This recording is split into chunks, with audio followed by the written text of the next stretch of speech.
Ayun, shoutout po. Hello guys. Andito po ulit tayo para mag-vlog. At ang topic natin ngayon ay ito pa ring walang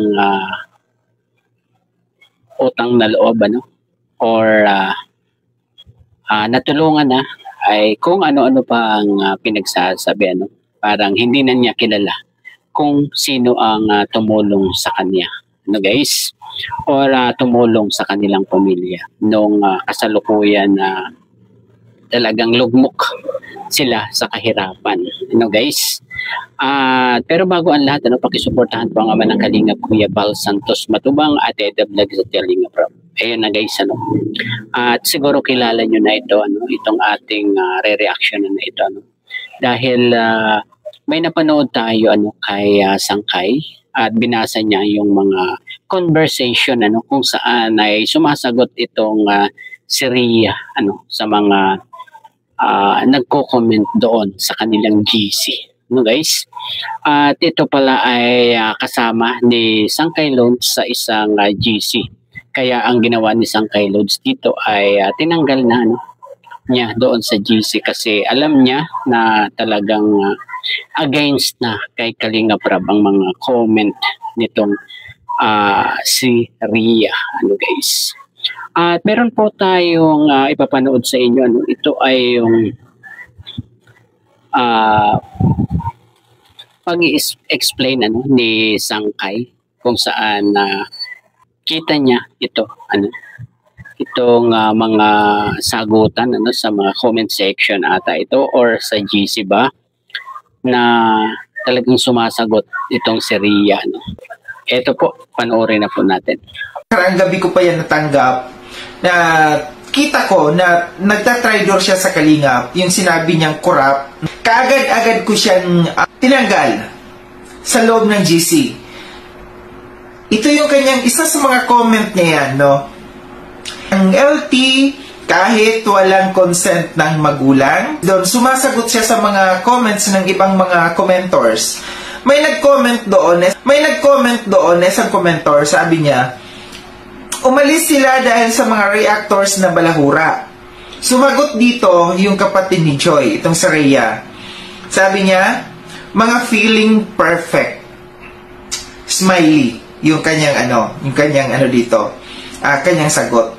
Meron pa, may isa pang commentor din na nag-comment. Sabi doon, kunti lang naman ang nahakot na Kalingap kasi ang totoo, ayaw na rin nila sa Kalingap dahil sa balahurang mga reactor. Walang aalis if maayos sila at pinapahalagahan ang mga sponsor. Reply dito si Rhea. Sabi niya, mga ganitong comment, sana ang mamamayagpag sa social media. Ayun guys, tapakinggan natin yung paliwanag ni Sangkay Loads doon, di ba?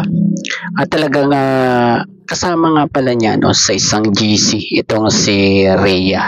At ang ginawa niya dahil doon sa pagkakasabi kay Kalingap Rob na yon ay tinanggal na niya doon sa GC dahil alam niya na parang against na siya talaga kay Kalingap Rob lalo na doon sa napakinggan nyo guys yung mga binasa ni Sangkay puro against kay Kalingap Rob Pero anong sagot ni Rhea? Dapat itong mga ganitong comment ang mamayagpag sa social media. Yun ang pagkakasabi niya. Guys? Ibig sabihin talagang mas gusto niya nababash itong si Kalingap Rob. Di ba guys? At malinaw talaga na ayaw na talaga niya kay Kalingap Rob. Grabe, hindi na talaga siya tumanaw ng utang na loob. Grabe guys, itong si Rhea saan siya kukuha ng lakas ng loob guys, siguro talagang meron sa likod niya na parang sandalan niya, di ba? Dapat ito ay masabihan ng scouter ni Joy, o kaya ni Joy, o kaya yung nanay ni Joy, kung hindi nila alam ito, guys, talagang grabe, ay hindi na siya nahiya kay Kalingap Rab sa kanyang mga pinagsasasabi, 'di ba? At hindi lang una, no? At yung comment niyang yan, anong magiging paliwanag niya dyan, ano? Dahil ba politiko pa rin pa ba ang magiging paliwanag niya rito? Kasi doon sa una niyang My Day ay politiko ang naging alibay, 'di ba? At ang sabi pa niya doon ay hindi sa lahat ng oras ay nakatutok siya sa kalingap, 'di ba? Grabe. Grabe na talaga ito, guys. At sana ay matauhan ito, mas okay sana kung talagang humingi na lang siya ng tawad, 'di ba? Kay Kalingap Rab or sa buong kalingap, 'di ba? At ayun, guys, no, at alam na ni Kalingap Rab ang lahat ng yan, nabasa na rin ni Kalingap Rab yung mga patutsada na yan sa kanya, At alam nyo, guys, yung naging sagot ni Kalingap Rab, guys, ay talagang maluluha ka, at maaawa ka kay Kalingap Rab dahil doon, 'di ba? At talagang parang nasaktan talaga si Kalingap Rab doon sa mga binitawan ni Rhea na yun, lalong-lalo na siguro doon sa My Day niya na talagang sinabihan si Kalingap Rab na kurakot, guys. Talagang hindi niya may itanggi na si Kalingap Rab talaga yung pinatatamaan niya doon, palusot lang niya yung sinasabi niya na tungkol sa politika yung kanyang My Day, 'di ba? At talagang nabasa niyo ba yung comment ni Kalingap Rab doon sa kay Kuya July, ayan po sa ating thumbnail, At talagang grabe, maluluha po tayo sa kanyang naging kasagutan diyan, guys. At ayun, siguro ay talagang love na lang po sana, At ayun, guys, hanggang dito na lamang po ang ating konting pag-vlog tungkol dito sa issue dito sa kapatid ng isang Kalingap Angels na si Rhea, guys.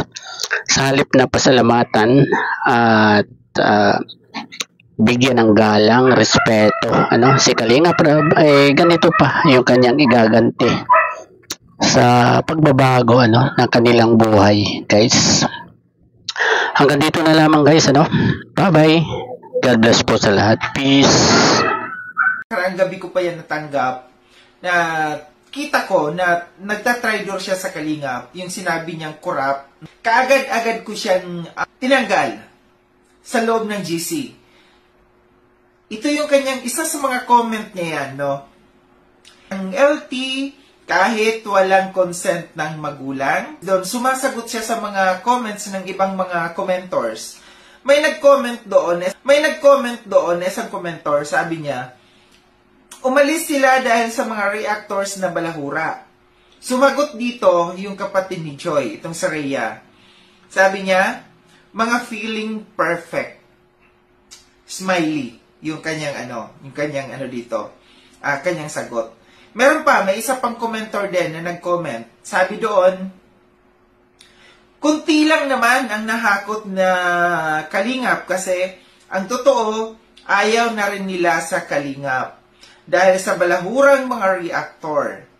Walang aalis if maayos sila at pinapahalagahan ang mga sponsor.